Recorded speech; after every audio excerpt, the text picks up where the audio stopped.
Sorry for the long lead in, folks. It's time for Neurodivergent News with Deanna and Jeremy Brakefield and their guest of awesome specialist. Take it away, Deanna and Jeremy. Well, welcome once again. It is Sunday. We are so excited to be here. We have a great special guest lined up. This is Neurodivergent News Live, our weekly edition.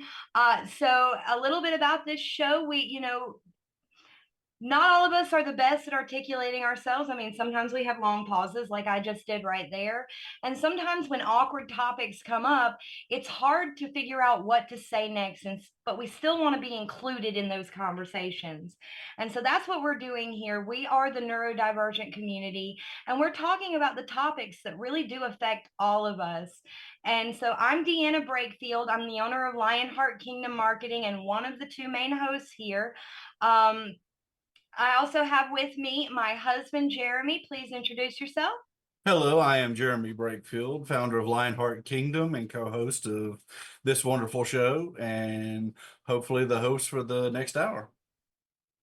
Hopefully, I don't run you off before then. I've managed not to for 18 years.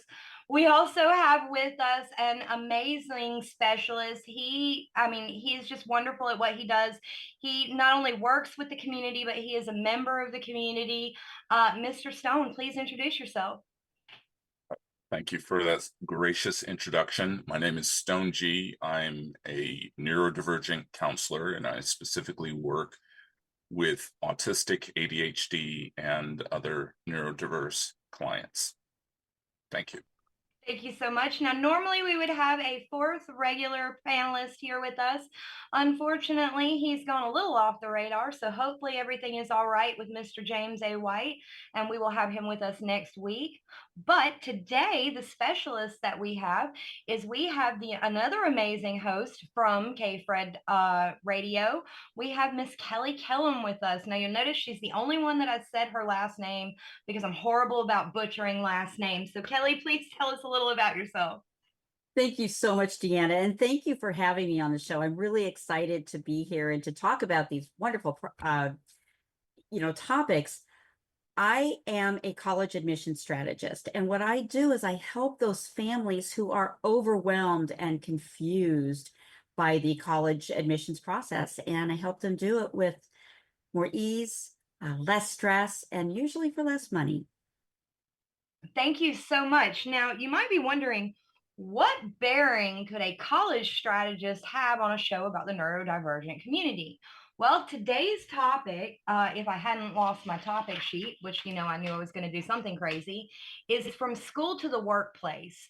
Why are neurodivergent individuals falling through the cracks? What is it about the support systems or lack of support systems that allows us to not live up to our full potential? Kelly, do you have a starter perspective on this for us? Oh, I do, because I'm also a former high school teacher.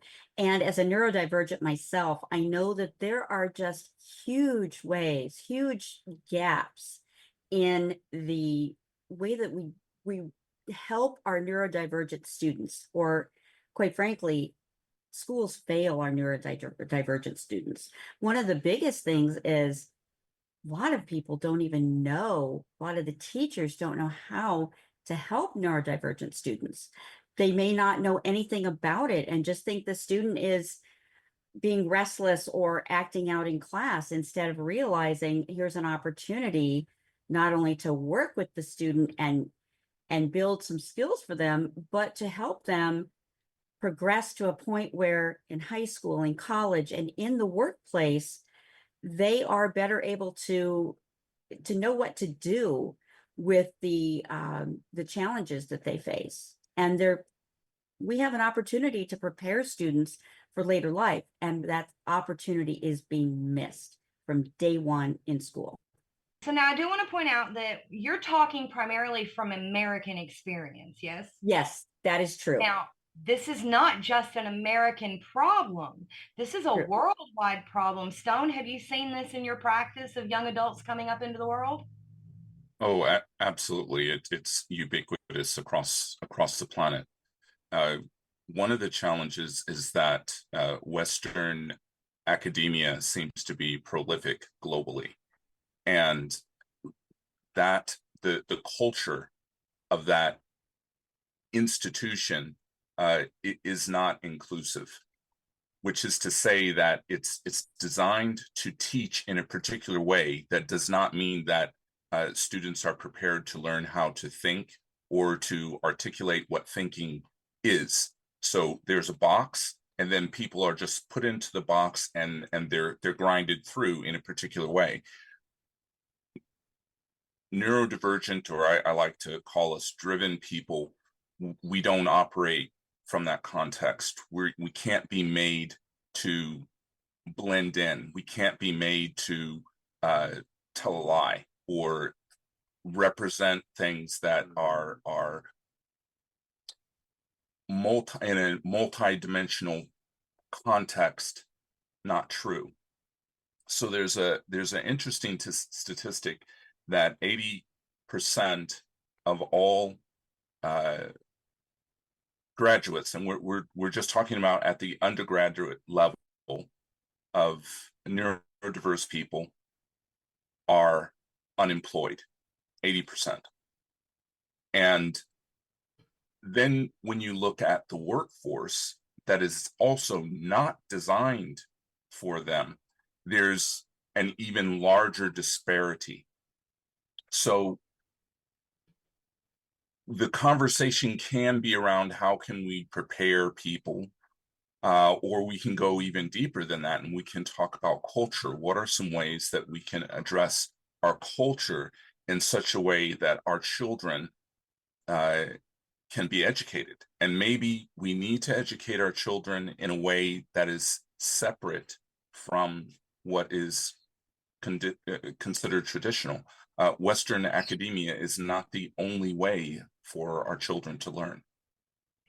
So correct me if I'm wrong. It sounds like what you're saying is that this is actually a two-pronged problem. It's not just a lack of preparation or even correct educational style, but it's also a lack of preparation in the post-education world of the neurotypical community on how to even interact. Yes, that's part of it. I find that I have to say the same thing quite a bit. It's a cultural issue. Academia is not designed for us, and academia is also not designed for neurotypical people. It was designed in the Industrial Revolution, and it was for human beings, not machines, human beings, to go into a box, to learn stuff, and then to go out and be able to perform the tasks that the Industrial Revolution wanted them to perform. But that's not the way humans are made. So we're dealing with this archaic system that's meant to teach us stuff, and that's number one. It's not the way anyone learns. And then when you have a neurodivergent person, it's doomed from the beginning. So there's no happy ending. There are a few who are able to mask their way through, and the ones that mask their way through, they usually end up in a counseling session with me, because now they're intensely dysregulated, and they've lost all their spoons. Okay. So Kelly, I mean, now we are talking about a bit of high-headed stuff here. We're talking about cultural issues, societal issues, education and workplace issues. Kelly, how are you seeing these topics play out for the young people that are moving into those adult roles? Well, first, let me just say that I love the way Stone has explained all of this, and I just like everything he has said. I absolutely agree 100%. As we look at the young people moving into college and into the workforce, I see a lot of teenagers who don't have any idea what to do with difficulties with executive functioning. They don't have any idea what to do with the fact that they have trouble planning and managing their time. they don't know what to do with emotional dysregulation, and therefore they give up.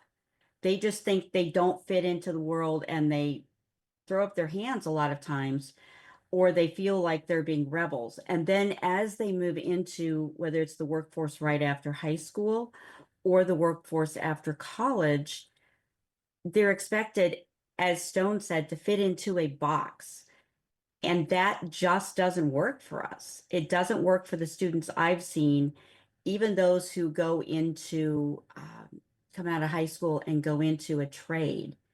They find it hard to not have an opportunity to take a break when something has happened, or they just need a mental break.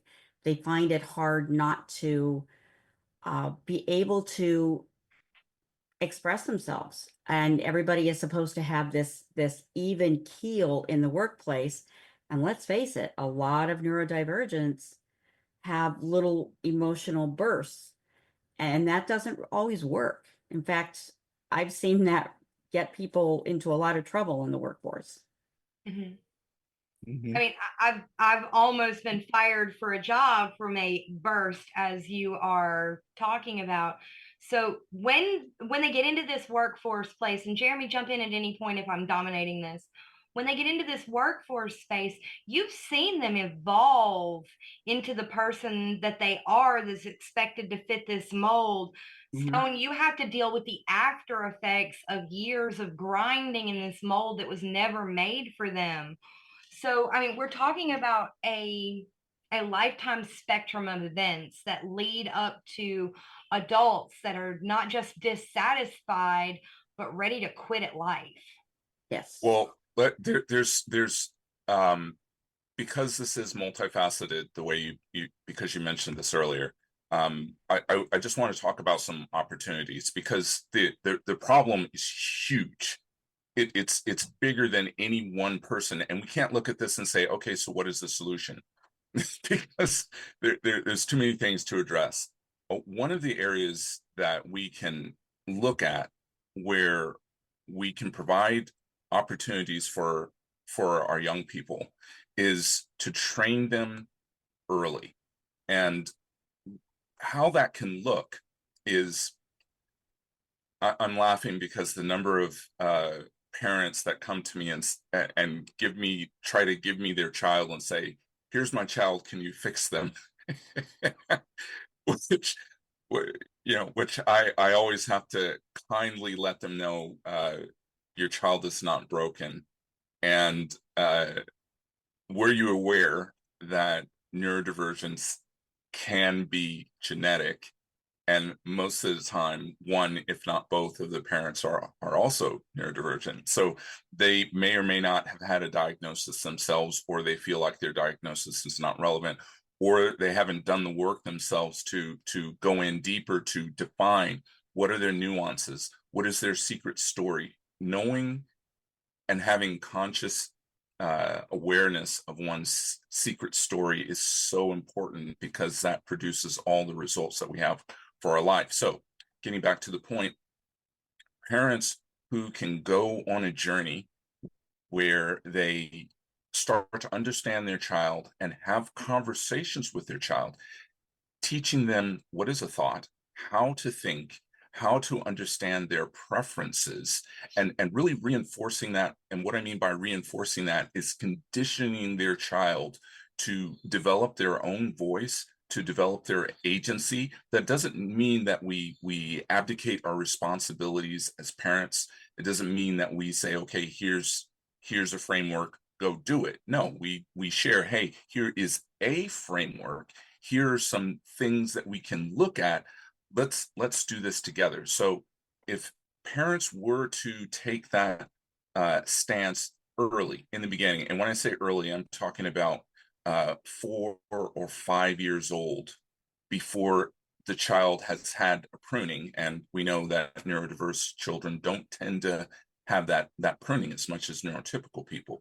But we want to start early so that we can give them, first teaching them how to think, letting them know what a thought is, and then providing them with skills so that they can understand the difference between masking and what is their authentic self. Mm-hmm.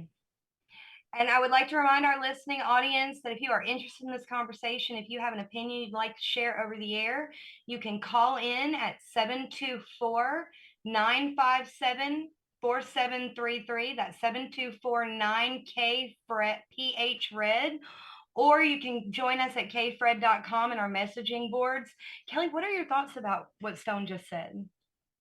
Well, I really do agree that we have to start training children at an earlier age. There is a parental responsibility here, but I don't think most parents, and I will tell you this from dealing with parents as well as having been a step parent myself, I do not think most parents know how to do that.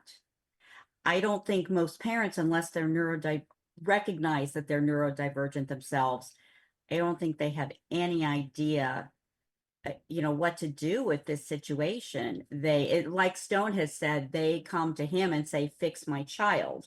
Well, or expect him to fix their child.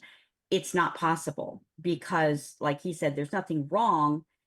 They just need to be pointed in a different direction. And that's one of the other things I find in the education system, if you want to call it the system here in the US. But I find that part of the situation with students moving through high school and college into the workforce is that the parents, the teachers have not communicated about what the student's needs are or what the child's needs are. And therefore, nobody is giving them, like Stone said, a framework or saying, here's a framework, try it. Okay, now let's try this. If that didn't do what you would like to do, didn't make you your authentic self. None of that's happening, at least in the US. Let me put it that way. From my For instance, standpoint, go ahead, Stone. So I'll give you I'll share with you how it's done in Australia. And there are other countries such as the UK that takes a similar approach, and they provide similar resources. When someone who has been identified as neurodivergent and they're still calling it an invisible disability enters into academia in Australia, they have access to something called NDIS, the National Disability Insurance Scheme. And that provides students with funding such that they are able to navigate academia. So there's NDIS, and then when they make it to the institution that they're going to be working at or learning at, that institution also has a responsibility to provide the student with the different things that they're going to need to negotiate academia. And the way that might look is they'll have a tutor, they might have a support worker that goes with them to classes, they might have longer assessment times so that they can complete the work, or they might get the work ahead of time. Sometimes they don't have to go to class at all, they can just watch lectures online. And so there are a lot of things that are being done outside of the US that makes accommodation for people with quote unquote invisible disabilities. So there are things that can be done that are being done tactically to address some of these challenges. But the real thing that we can do to make a difference is through culture, and that can start when the children are quite young. And I agree with you, Kelly. Most parents don't know, and I wish people could be more proactive in their relationships, because we wouldn't have some of the challenges that we have later on in life. Well, you touched on this in previous episodes, Stone, and I think the response, it's not that they don't know how to do it, because I heard an autistic young gentleman, he's a TikToker, who he said it best, in my opinion. His neurotypical mother was trying to get him to explain to him what a meltdown felt like and what it felt like afterwards. And he essentially summed it up and said, I cannot actually describe it to you in a way that you'll understand. And then he said, the mother asked him, explain it to me as though I was neurodivergent then. And he said, if you were, I wouldn't have to. I think it falls on the adult community to begin trying to lift up that younger generation coming behind us and give them the resources that were not available to us. But that also means the responsibility lies with us to develop those resources. Yes, yes, absolutely. Well, to jump back in to what you said, Stone, I am actually placing a lot of my students who are neurodivergent in smaller colleges where they have a support system. That often is the first time that these kids have had such a support system. Not always, but Wow. usually. And like you said, the colleges have the tutoring. Some of them even have executive functioning skill coaching. They have, like you said, the ability not to go to listen to the lecture instead of having to sit there, because they can play it over and over and also get up and walk away, which some of us have the need to do sometimes, and then come back to it. But there is very little of that. And as a matter of fact, in the school system, K through kindergarten through 12th grade here in the US, they have systems, but usually what happens is the student, first of all, has a hard time qualifying for it. Secondly, it stigmatizes them, because they usually get pulled out of classes to go work with somebody special. Especially with the younger kids, it can be a real stigma. And some parents choose not to take advantage of these opportunities because they don't want the stigma for their child. But That applies. Yeah, that goes that back to what Stone was saying, that it's about the culture. Yes. It's about all of us coming together as a society and going, this is what we're going to teach our kids going forward. As a society, we have identified that these particular things are bad. And so we need to teach our kids that these people, that when somebody needs to come out of class to go and get something else, that's not something that needs to be stigmatized. That's not the point of it. The point of it is for everybody to get the aid they need. You sit in class for the entire time learning because that's the way you learn best. This person leaves the room and goes to another room to do something because that's how they learn best. It doesn't need to be oh, well, Johnny's stupid because he's got to go to over yonder, because I know that's the way it was when I was a kid. Well, now you've touched back on what Stone was saying at the beginning about the school system isn't actually designed for anyone to be able to function well. Some people are just better at adapting to it than others. And there's a stigma that goes along with the gifted programs as well as the special education programs, because they either, you're stupid in the special program, or man, I wish I got to leave class for the gifted programs. Yeah, it's a catch-22. Sometimes students they really need the support, and they're terrified of the stigma that they're going to have if they go and get the support. And if they don't get the support, then they don't understand. They can't navigate the education system. So we're left with, again, culture. Yes. Mm-hmm. Very much so. So if anyone on the panel here has a solution to culture. Oh, man, and I think that's the whole reason we're having the conversation, is hoping that there's somebody listening that just has a piece of the puzzle. But no, we've talked a lot about what it's like at the beginning in the education side. And the topic that we're really trying to, overarch here is moving from that phase of life to the adult phase. Why are so many of us falling behind? And we've definitely hinted at the fact that adult structures for support are almost non-existent. And if they are, they come with the label disability. Definitely. That's if you're lucky enough to get it, because as a kid they'll do that. As an adult, you go in and say, "Hey, I think I might be autistic. I think I might need. Can I see somebody?" And the response you get is, "Well, why do you want to know? what good's it going to do you now? You spent 40 years like this. You've obviously figured out how to get past it.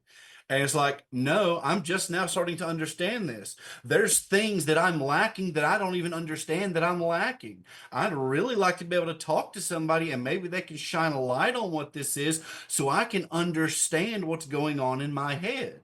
But that's what adults in this situation are having to face with.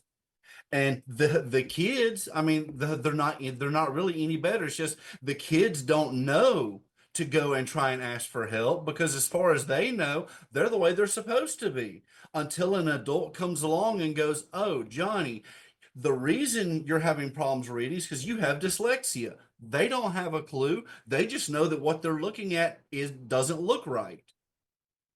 So, Kelly, I'm interested to hear from you about your process, because I understand that parents would probably want to engage you to support their children to get into academia. And what are some of the things that you notice that these families need as well as the students need even before they're able to engage your services? Great question. I don't think there's anything that they need necessarily before they engage my services, other than perhaps there is one thing, and that is they need to understand what really is going on. They need to look at, like Jeremy just said, find out what is going on, get, if you want to call it, get a diagnosis or find out what is going on that makes it more difficult for that particular student to read or to do math if they've got dyscalculia or various different things.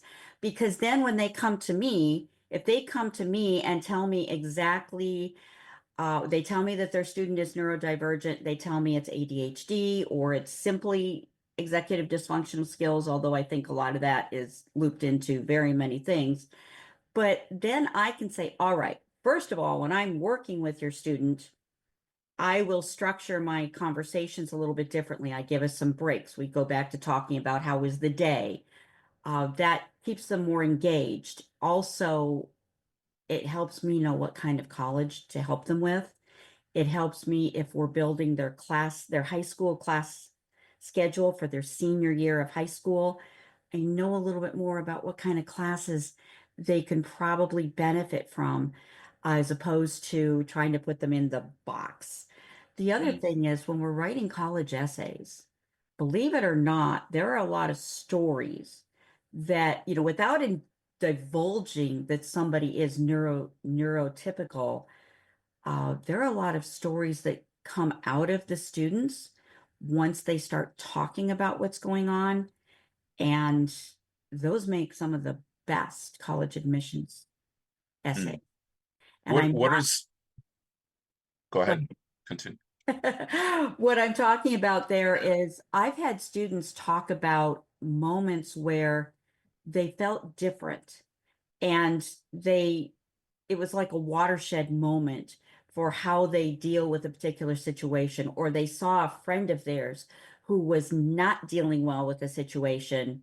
And I mean, I'm talking even in school, being told to go do something and rebelling, but not rebelling because they are just a rebellious person, rebelling because there was some sort of a disconnect in what was being expected of them and where they were at that moment, what they were.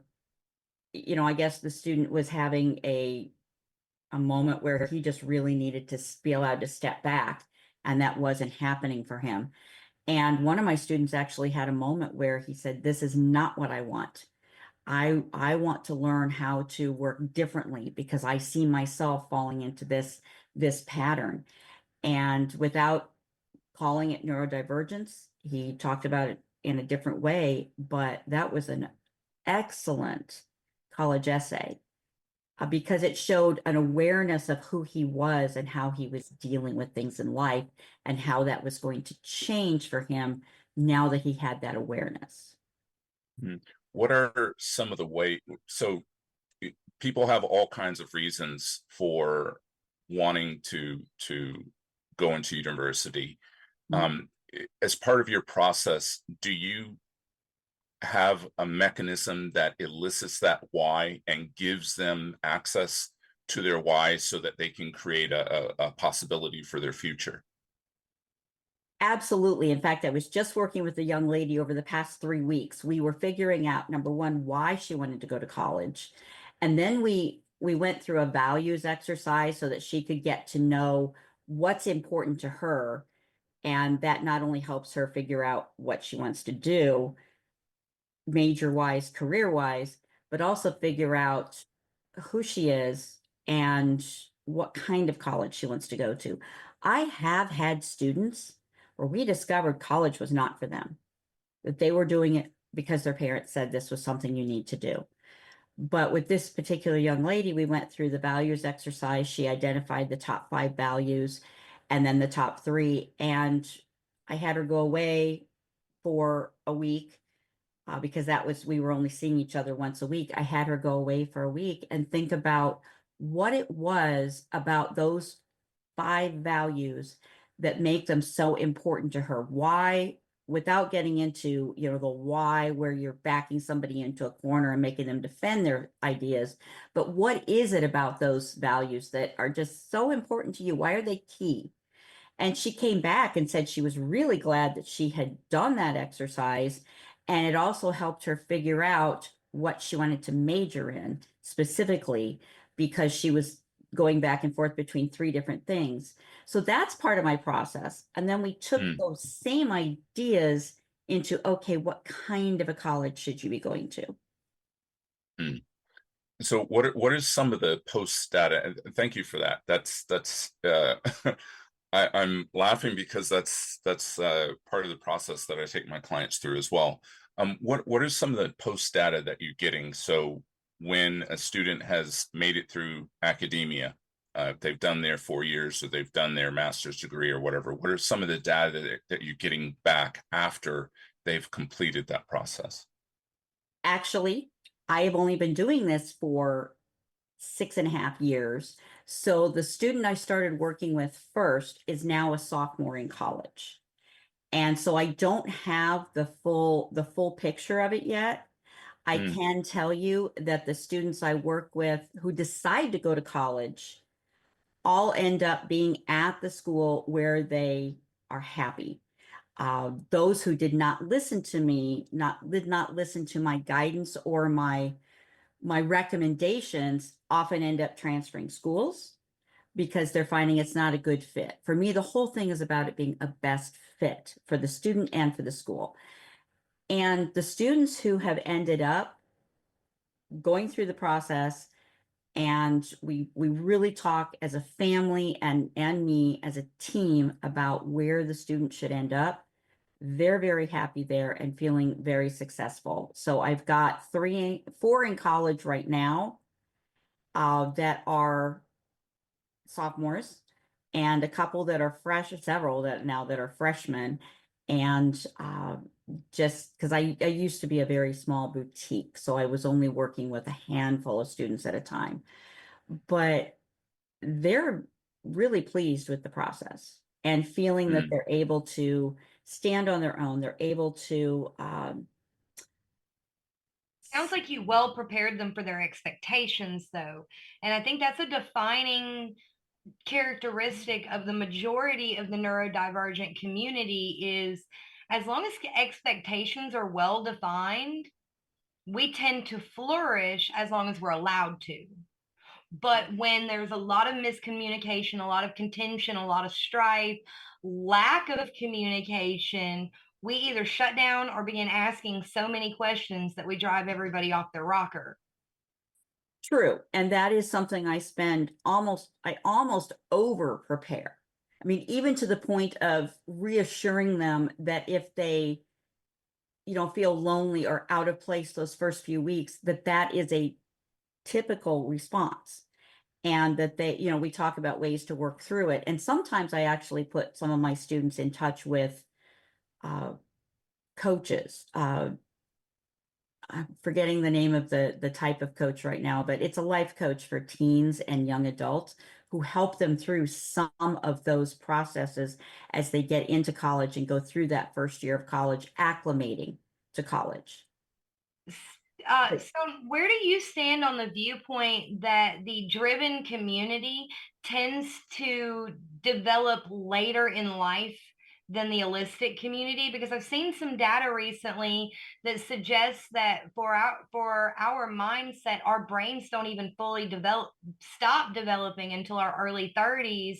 And that tends to be when they go back to school or they start businesses or have a what appears to be midlife crisis that changes the direction of their life. Well, I personally don't have data on that, but based on observation, personal experience, lots of observation, let's put it that way, and personal experience, and having read the same studies probably that you're referring to, I would 100% agree. I know for me, I didn't even find out. I knew there was a neurodivergence early on. And of course, I was one of those people where there was the stigma. My family hid it. And they didn't even tell me, but I knew there was something going on. And then when I was in my 30s, I was diagnosed with ADHD, which was a watershed moment. But then it wasn't until about 7 or 8 years ago that I came across someone who really specialized in helping people with ADHD understand how they function and understand that some of the things that were going on were not necessarily what this. I had always been told that, oh, you can't do this right, and oh, you act out in ways that it wasn't acting out. It was just me having my authentic moments, to go back to what Stone was saying. I definitely agree that people who are neurodivergent develop more fully later on. It's not the early 20s or the mid 20s like the neurotypical mind. And I have seen adults come to me saying that they would like to go back to college in their 30s, in their 40s, because they're now ready. Stone? Well, the question or the implication is I'd like to change the context just Absolutely. a little bit, in that our brains, both driven and typical, are plastic. And because of this plasticity, there isn't a point at which we stop learning. We can consciously choose to stop doing a multitude of things, but this flesh sack, this all of this carbon, it's always designed to upgrade itself. It is always designed to evolve and get better. And to the extent that we decide to cultivate community around ourselves, that is the correlation of our transformation. So if we want to learn more, we need to have a community around us that supports that. It's the same for any metric that you can look at for life. So if you want your flesh sack to be healthier, to be more conditioned, you want better health outcomes, you hang out with people who are healthier. You want to have better outcomes with your vocation, then you hang out with people who have the kind of outcomes for your vocation that you'd like to model. As far as whether we become better later or sooner in life, those are environmental attributes. So it can be that as someone matures, they start to see, oh, I'm going to have better outcomes when I'm in this community and I'm with these people, as opposed to having a binary thing of saying, oh, all neurotypical people or all driven people perform in this way. It is a spectrum, and there are some distinctions, but there is there's a way that our physiology, that the energy of our life force works. Well, I would agree with that. I do. And I appreciate that you laid this out a little differently and changed the context of it. I still believe that most of the people I have seen who are in the driven community coming to a better realization of who they are and what they want from life when they're a little bit older, in their 30s. It seems like whether you want to call it the brain developing differently, or you want to call it they've matured into realizing who they are and what they want into life. Either way you put it, I do tend to see a lot of slightly older adults, slightly older young adults in the driven community figuring out that they can do things that they had, whether somebody had told them before they couldn't do it, or they felt like, oh, I can't handle this, or I'm no good at school. And now they've learned how to work through all of that and maybe settle down quite a bit. I still think there's something there. Yeah. I would Yeah. like. I'm in agreement with that. It's in the dream scenario, you know, imagine if when all of us, you know, because we're all older, imagine if all of us when we were growing up, if our parental units celebrated us exactly the way we are, and they nurtured us, and they provided all the little attributes necessary for us to thrive, rather than making us feel like we were different or ostracizing us or saying you can't do that because that's not the way society behaves. What if they just nurtured us and allowed us to cultivate our strengths? And so as soon as a human being makes that distinction and they're able to do that for themselves, they notice, hey, I can have agency.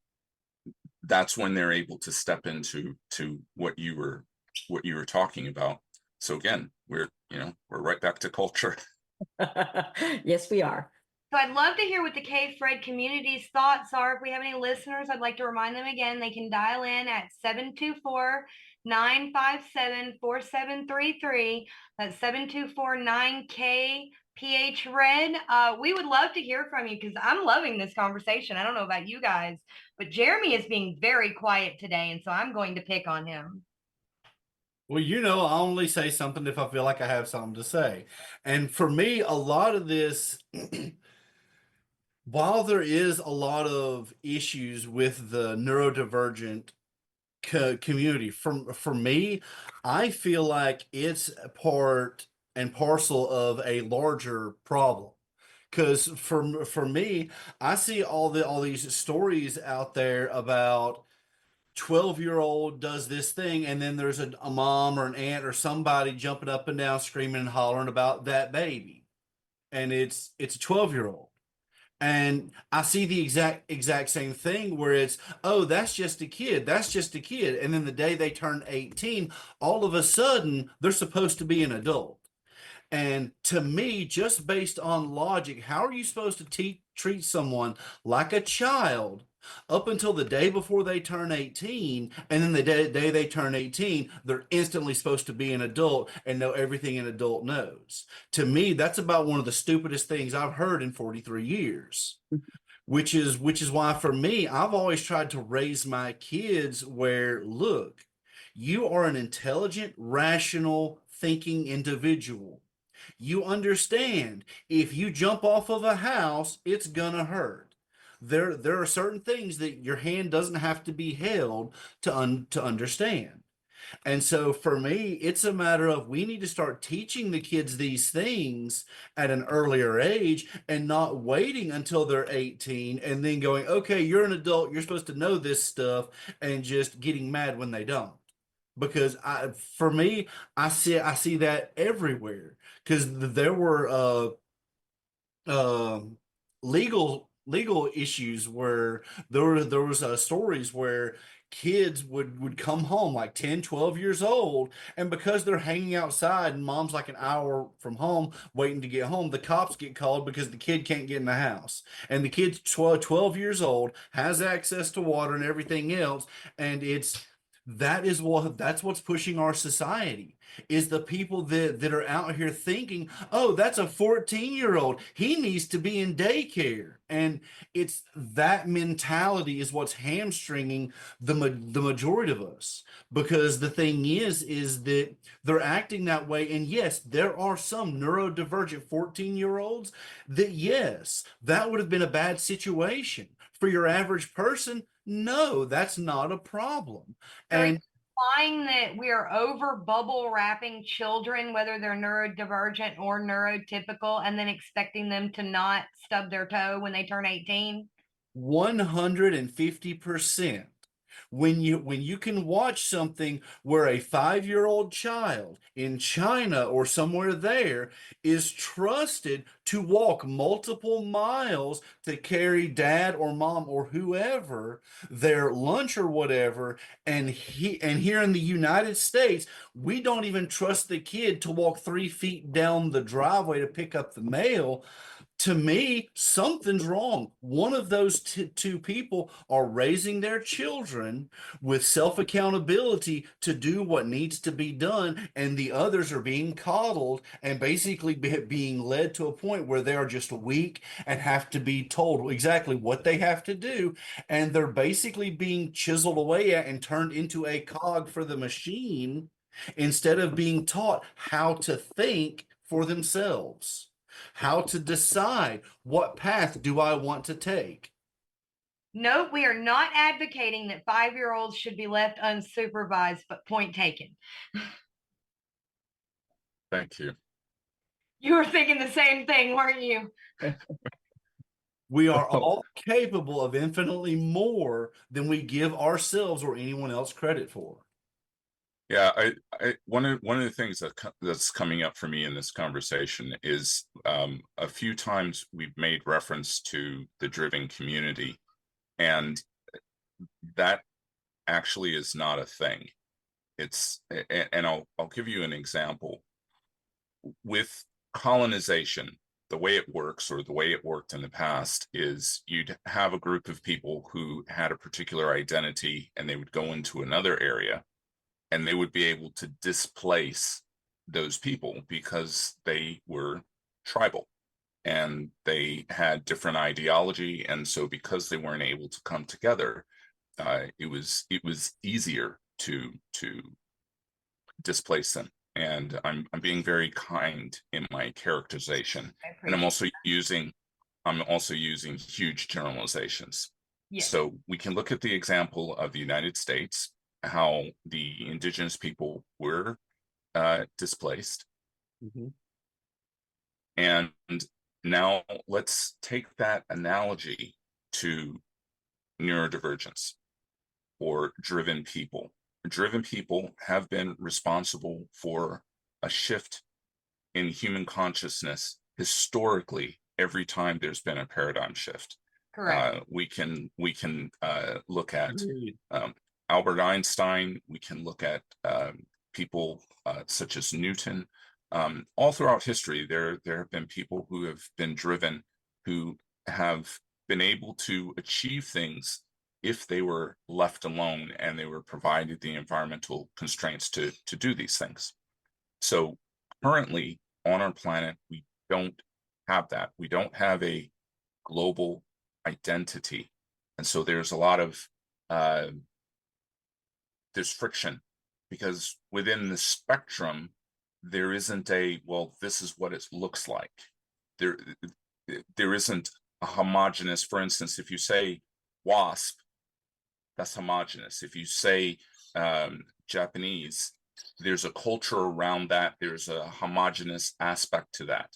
But when you say driven community, it isn't particularly homogeneous. It's a spectrum. I mean, in the United States, if you say autistic, most people think Dustin Hoffman, Rain Man. Mm-hmm.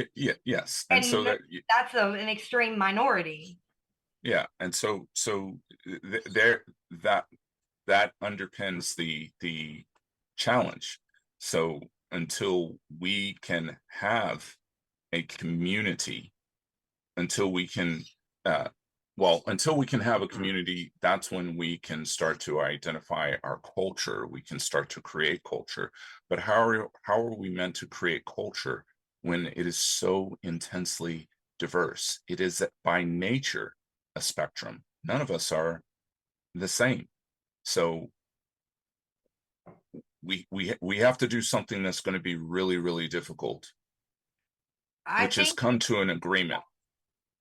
yes, yes, that's what I was about. I interrupted you. I'm sorry. We have to come to an agreement, a communal understanding of what treating each other like human beings looks like, Yeah, because we don't even have an understanding there.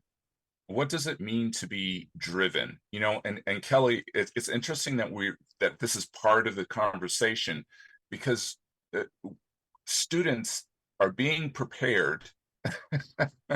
They're being prepared, and I'm saying that tongue in cheek, because we're not being prepared for anything. But they're being prepared to go into university, to go into what? To go into madness, to go into chaos. And then what? So we're not preparing them, and we're saying, okay, go into academia, and we're not going to teach you how to think. We're not going to tell you what a thought is. And now I want you to go out and live your best life. With what? How?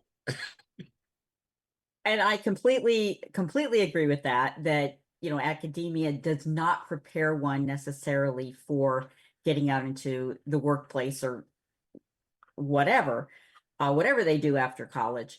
But what I do is I make sure that my students do internships, whether in high school and or college. And I do think that internships are critical in college, so that they start getting the actual, the skills that you're talking about. They have to go out and learn how to do a project. They have to go out and learn how to think through things. I've actually been a proponent of what we call student showcase projects in high school as part of the college application process, because it makes the students think, which I know is something you're definitely into promoting, and it makes the students sit down and figure out how to build a project, and then have them see it through, and then have them be able to articulate what it is they've done and why. And that, to me, is something that we don't typically do until people get into the workforce, where they have to go out and do a project on the job. I think it's a fundamental difference in that we educate, or we don't educate children. We instruct them. We give Right. them lots of things to memorize and learn that have no bearing on the real world, or even holding a job or creating a business or running a family. None of the actual intellectual skills that give them philosophies and ways of behaving as adults that will see them through to success. We just instruct them in a whole bunch of facts. Right. Yeah, I'm picking up on a really useful analogy here with the human body. Every part of the human body knows how to thrive in its given environment, which is to say, your heart knows how to beat and pump blood through the body the best. The lungs know how to aspirate. They know how to take in oxygen and pump that through the body better than any other organ in the body. And so we, as human beings, and let's say that human consciousness is one consciousness, if all of us were allowed the agency to do what we do to the best of our ability, then we would be contributing to the whole that is human consciousness, that is life, and our conversations would be so much different. We wouldn't have this dialogue of, oh, what are the problems about academia and going into life and and it's fraught with this and that. Our perspective, we can change our perspective. And as driven people, we are also in a position where we can create community, we can create our own culture, and these would mitigate all the challenges that currently exist as part of being human. We can actually be a demonstration of what it is to be human. If we were to collectively come together and develop community. And I can second that, because I mentioned that there was someone I found who had been able to help people in the driven community or the neurodivergent community understand more about what they were going through and how that really works and how to work with it. And that was a very small community, but it was extremely helpful to all of us who were in that community. So I can only imagine what it would be like if we were able to make that exponentially larger and include those conversations for everybody who is neurodivergent. I think that could be extremely, extremely helpful. So I really enjoy Chinese culture. And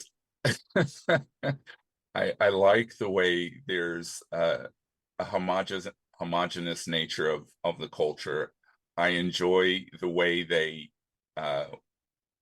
have their value system, and they will go into a country and they behave in a particular way, and they promote their ideology in a particular way. Now, it kind of stops there, because I'm not saying that I enjoy everything about Chinese culture. I'm talking about the collectivism, and there's a reason why globally they are so effective. There's a reason why no matter where you go in the world, you can find a Chinatown. And I'm using that as very general example of what can be possible for the driven community, if we so choose. Jeremy, last thoughts before we run out of time? Well, I just want to make sure that me and Stone are on the same page with what he said previously. So based on what you were talking about, I took from that what you're saying is we would all be fine if we allow the lungs to act like lungs. We let the brains to act like brains. We let the muscles act like muscles. If we let the body parts do what they're supposed to do in the manner they're supposed to do it, then we'll all be fine. But if we start trying to take lungs and make them do the job of the heart, then we're going to have a problem. That's what That's correct. Yeah. What I tell. Okay, I wanted to make sure we were on the same page with that. So yeah, let people be people and never stop asking questions, because as soon as you stop asking questions, that's where misunderstanding breeds. This has been another episode / live broadcast of Neurodivergent News Live. We will see you same time next Sunday, same place. Everybody live your best life.